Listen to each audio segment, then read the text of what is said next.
Rasulullah sallallahu alaihi wasallam di hadis yang sahih, man qara'a ayatul kursi dubura kulli salatin laisa bainahu wa bainal jannati illa an yamut. Barang siapa yang membaca ayat kursi setiap habis salat, dijamin masuk surga, tidak ada sesuatu yang mampu menghalanginya. Bismillahirrahmanirrahim. Assalamualaikum warahmatullahi wabarakatuh. Alhamdulillahirabbil alamin. Allahumma shalli ala sayyidina Muhammad wa ala ali sayyidina Muhammad.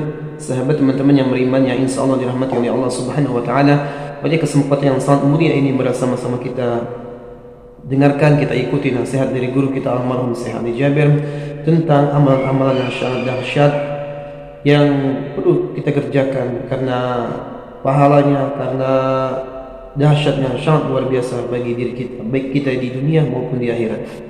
Untuk lebih jelas, untuk lebih detailnya, mari sama-sama kita simak tayangan. Bapak Ibu jamaah sekalian dimuliakan Allah Subhanahu wa taala. Alhamdulillah wa syukrillah. Saya tidak bisa membayangkan 12 tahun sudah berlalu. Saya masih ingat pertama kali belum bisa sama sekali bahasa Indonesia tahun 2008.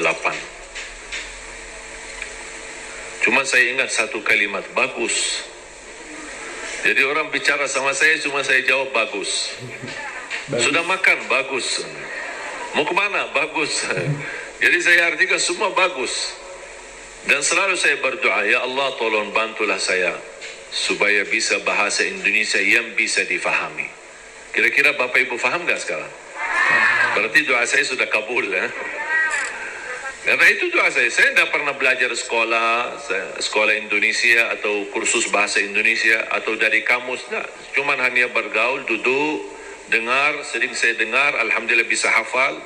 Ketika ucapkannya mungkin belum begitu pas, orang-orang ketawain dulu, tidak apa-apa. Saya bilang diketawain, dibodohin, tidak apa-apa. Yang penting saya bisa sampaikan yang bermanfaat. Alhamdulillah berjalan waktu sedikit demi sedikit bisa mendapatkan. Bahkan saya dapat kejutan. Saya menemukan saudara keluarga saya di Indonesia. Dulu ibu saya dan ayah tidak pernah cerita.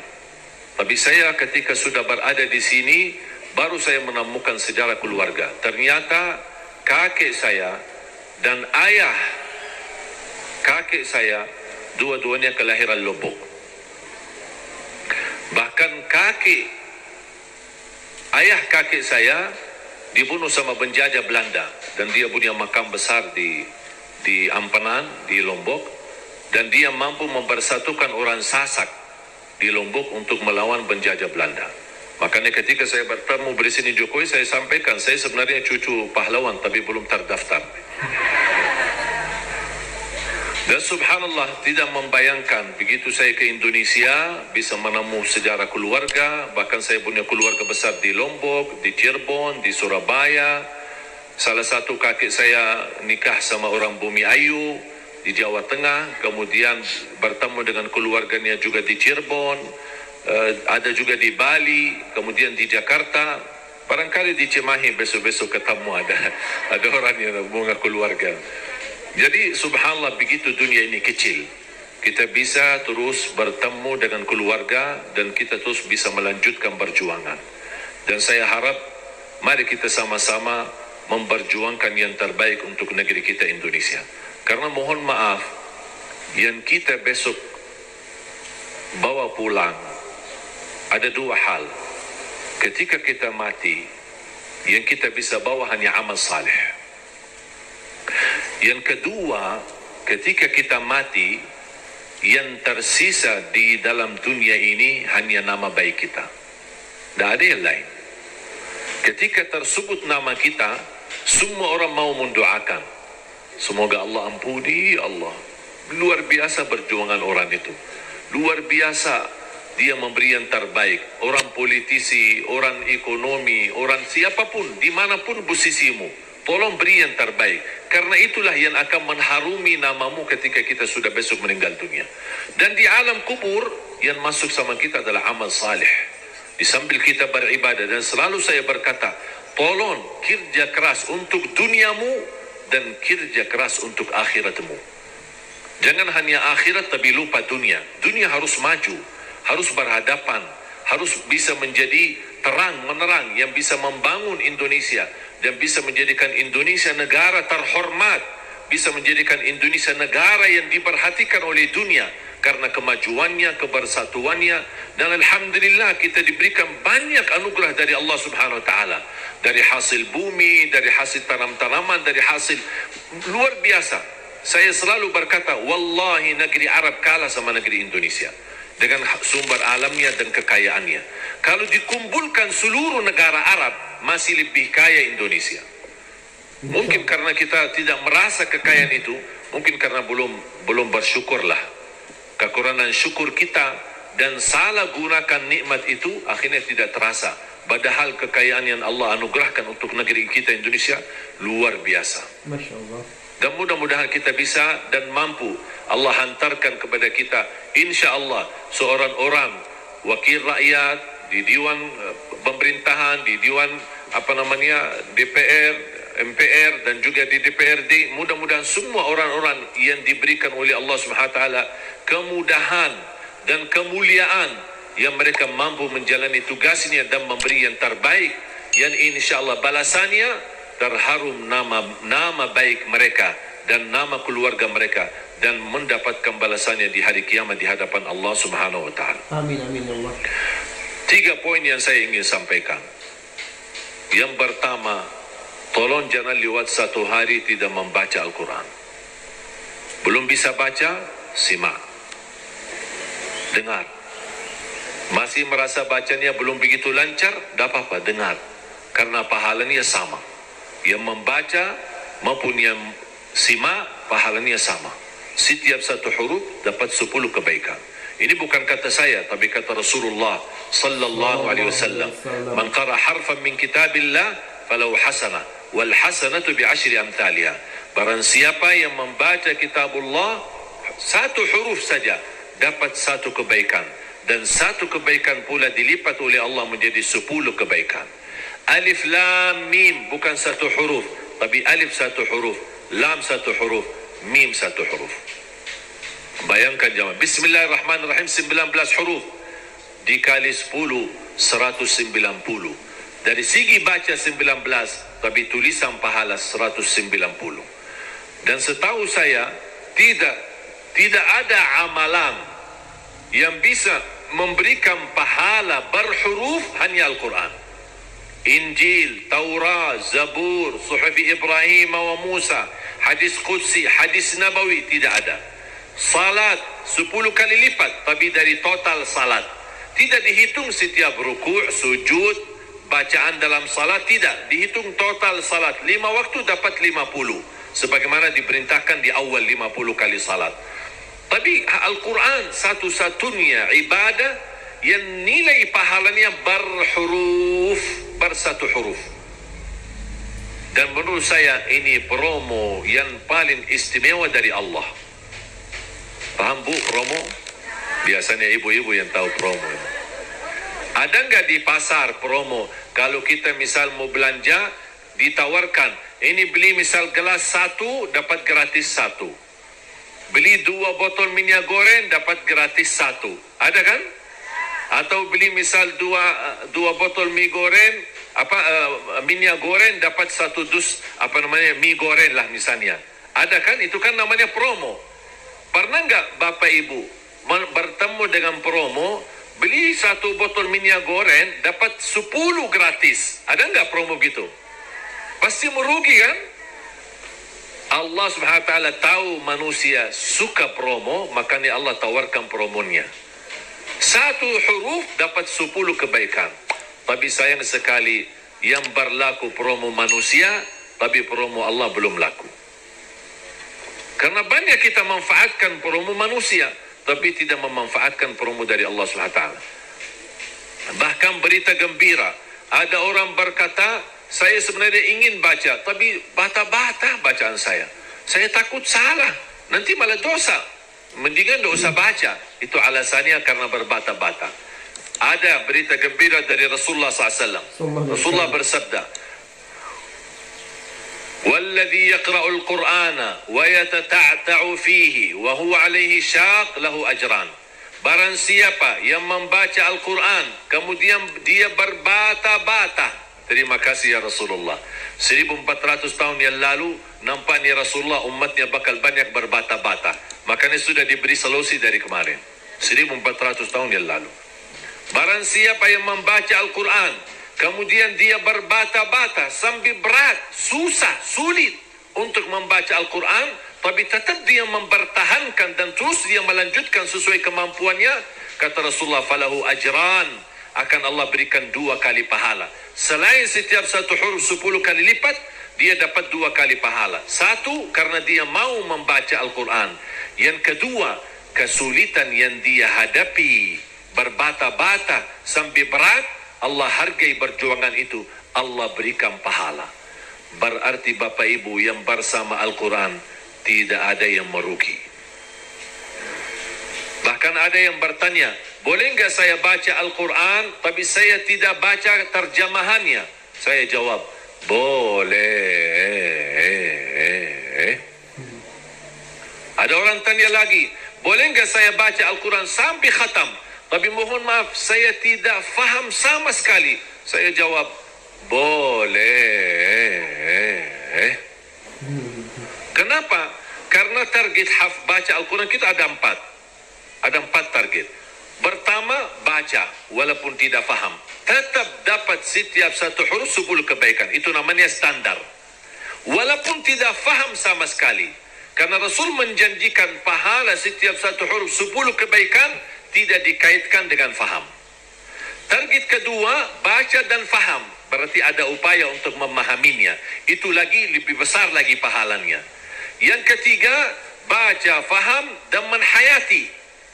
Lebih lagi dahsyat pahalanya. Ada lagi yang keempat, baca, faham, hayati dan menamalkan. Kalau tidak bisa semuanya, jangan tinggalkan semuanya. Jangan gara-gara tidak bisa menamalkan malah tinggalkan baca. Tidak bisa faham malah tinggalkan baca. Tidak bisa menhayati malah tinggalkan baca. Standar baca. Tetap mendapatkan setiap satu huruf 10 kebaikan. Jelas? Yang kedua, usahakan jangan tinggalkan ayat kursi setiap habis salat. Semua hafal ayat kursi kan? Sering dibacakan habis salat atau kadang-kadang tertinggal? Selalu. Ibu-ibu bilang selalu. Pahalanya apa? Pahalanya apa? Kemarin saya tanya sama ibu-ibu, selalu terus pahalanya enggak? Dia tahu amalannya tapi belum tahu pahalanya. Saya kasih tahu pahalanya. Qala Rasulullah sallallahu alaihi wasallam di hadis yang sahih, man qara'a ayat al-kursi dubura kulli salatin laysa bainahu wa bainal jannati illa an yamut.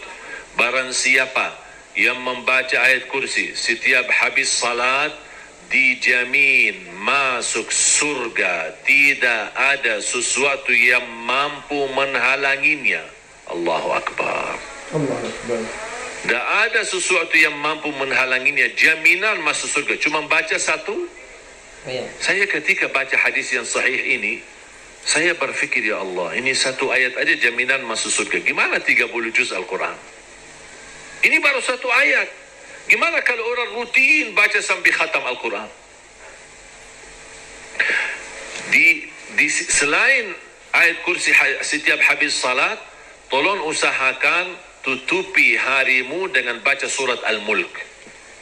Habis beraktivitas, sudah selesai kegiatan, sudah siap-siap mau tidur, tolong sempatkan suratul Mulk. Kalau bisa sebelumnya boleh witir. Ada orang tanya, boleh nggak saya salat malam sebelum tidur? Saya jawab, boleh. Karena salat malam tidak harus tidur dulu. Banyak orang yang salah faham masalah itu.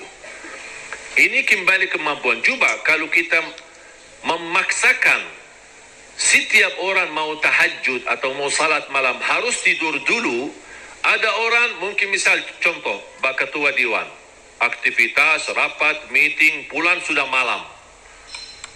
Kalau dia tidur malam, mungkin bisa jam 12, mungkin bisa jam 1. Belum tentu bisa tahajud. Ketiduran, udah baru dapat 3 jam, maksimal 4 jam, sudah subuh. Jadi, fisik manusia kan punya kemampuan, punya batas. Makanya selalu saya berkata, kalau ada bapa ibu yang biasa tahajud, tidur baru tahajud, tak apa-apa teruskan.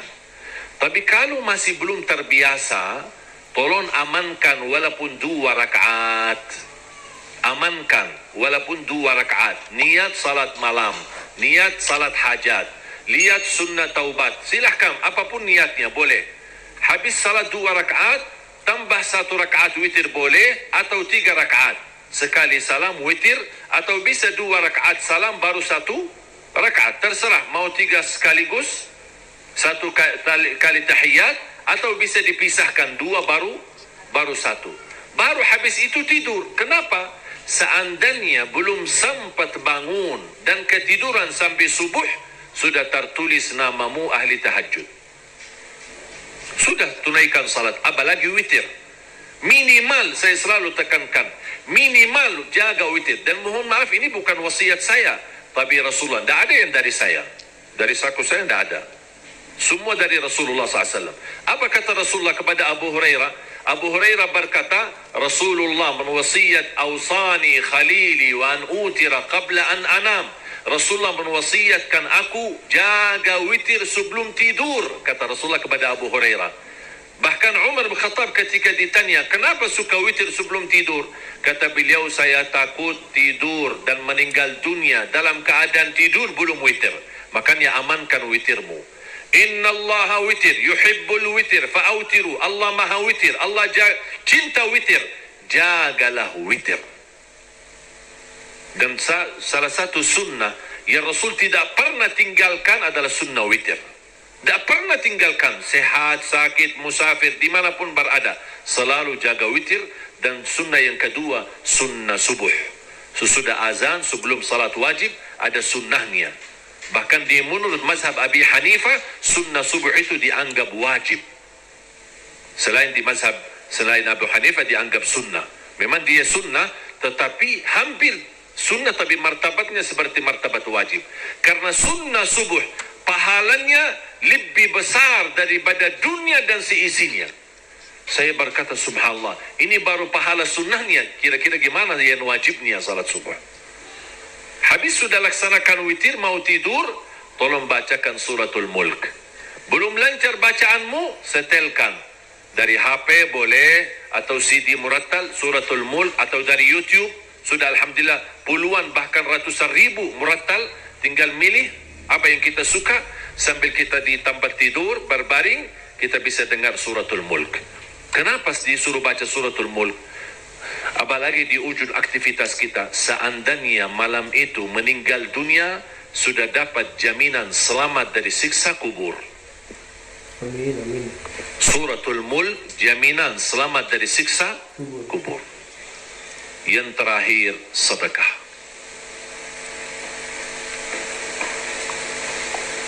Yang pertama, jangan lewat 1 hari tidak baca Quran. Yang kedua, ayat kursi setiap habis salat, termasuk jaga suratul mulk. Kalau bisa sebelumnya jaga witir. Terus sekarang yang ketiga, sedekah. Terutama sedekah subuh. Terutama sedekah subuh. Saya sudah sering membahas dahsyat sedekah subuh. Saya yakin Bapak Ibu, semua para hadirin, saya yakin orang yang suka bersedekah. Tapi ada yang satu sering tertinggal. Doa habis sedekah. Atau doa di saat sedekah. Tahu nggak Bapak Ibu, doa di saat sedekah termasuk doa makbul? Tapi kadang-kadang kotak amal lewat, kita isi tapi tidak doa. Sering kita lupa doa itu. Padahal bisa, ya Allah aku mohon dengan berkat sedekah ini, titipkan pahala sedekah ini untuk kedua orang tuaku. Ya Allah aku mohon dengan berkat sedekah ini, sembuhkan penyakitku kalau lagi sakit. Ya Allah dengan berkat sedekah ini, mudahkan urusanku. Apapun hajat kita. luar biasa dahsyat sedekah. Termasuk sedekah subuh. Dan saya sudah buat ada tausiah ceramah. Mungkin Bapak Ibu nanti habis acara berkenan bisa lihat di channel YouTube kami, namanya Dahsyat Sedekah Subuh. Saya sudah bahas satu tausiah khusus hanya membahas keutamaan dan manfaat daripada sedekah subuh. Dan sedekah setiap waktu dan setiap saat ada manfaatnya, tapi lebih istimewa di waktu subuh, itu lebih dahsyat. Bisa Bapak Ibu, saya tidak akan bongkar apa isinya dan apa rahasianya, bisa Bapak Ibu nanti lihat di YouTube. Sedekah menjaminkan husnul khatimah. Amin. Sedekah menjaminkan selamat dari kematian kecelakaan. Amin. Sedekah menjaminkan selamat dari kematian kebakaran. Amin. Sedekah menjaminkan selamat dari kematian mendadak. Amin. Sedekah menjaminkan selamat dari su'ul khatimah. Amin. Sedekah menjaminkan kesembuhan penyakit. Amin. Sedekah menjaminkan memadamkan kemurkaan Allah. Dan sedekah menjaminkan ampunan dosa. Sedekah menjaminkan terkabul doa. Makanya ketika bersedekah jangan lupa berdoa. Apalagi di saat sedekah subuh. Dan cukup ketika bersedekah sebut satu hajat. Jangan habis salat subuh mau isi sedekahnya koin, tapi doanya sampai terbit matahari. Malu sama Allah, ku kelamaan. Kata mereka, apaan? Ku doanya panjang banget. Padahal sedekahnya baru koin aja. Tolong disesuaikan. Satu kali sedekah, satu kali hajat. Dan selalu dalam kebaikanmu, sisakan dalam doamu, jangan lupa doa untuk orang tua. Saya sudah belajar, apapun yang saya amalkan, apapun amalannya, di ujung saya amalkan itu, saya selalu berdoa, ya Allah, aku mohon titipkan pahala amalan ini untuk kedua orang tua. Saya selesai tausiah, pas pulang, ya Allah, aku mohon titipkan pahala tausiah ini untuk kedua orang tua. Habis ngaji, ya Allah, aku mohon titipkan pahala ngaji saya untuk kedua orang tuaku. Habis salat, ya Allah, aku mohon titipkan pahala salatku untuk... Apapun amalannya, apapun, saya sudah belajar menjadi salah satu upaya berbakti baik sama orang tuanya. Karena berbakti baik sama orang tuanya, walaupun mereka sudah meninggal atau di posisi yang jauh, tidak bisa bertemu setiap waktu dan setiap saat, melalui doa, insya Allah terhitung sebagai berbakti baik. Ada seorang bertanya, kalau orang tua saya sudah tidak ada atau sudah meninggal gimana? Apakah saya masih punya kesempatan berbakti baik? Saya menjawab, masih punya kesempatan. Ada dua amalan, sedekah dan doa, bisa menjadi bermanfaat untuk orang tua kita. Dan semoga kita bisa bersama-sama, kita selalu niatkan dan doa untuk orang tua. Mudah-mudahan kekurangan kita di masa mereka berada, mungkin kita sebagai anak, namanya anak muda, di masa dulu mungkin banyak membuat orang tua sakit hati, menyakiti perasaan mereka. Namanya anak-anak, tidak merasa dan tidak menyadari. Makanya ayo mari kita sama-sama memperbaiki. Semoga semua dosa-dosa kita di hadapan orang tua dan terhadap orang tua mudah-mudahan diampuni oleh Allah Subhanahu wa taala dan dijadikan kita orang yang berbakti yang mendapatkan pahalanya di sisi Allah Subhanahu wa taala. Amin ya rabbal alamin. Mudah-mudahan insyaallah menjadi saksi. Alhamdulillahirrabbilalamin. Sahabat yang beriman, itulah tadi ilmu yang disampaikan oleh guru kita. Mudah-mudahan bermanfaat. Mudah-mudahan kita semua dapat istiqamah untuk melakukan amal-amalan terbaik, amal-amalan yang dapat membawa kita selamat di dunia maupun di akhirat. Semoga kita semua mati dalam keadaan husnul khatimah, husnul khatimah, husnul khatimah. Amin amin ya rabbal alamin. Mungkin itu saja yang bisa saya sampaikan. Lebih dan kurang saya mohon maaf. Saya akhiri. Wassalamualaikum warahmatullahi wabarakatuh.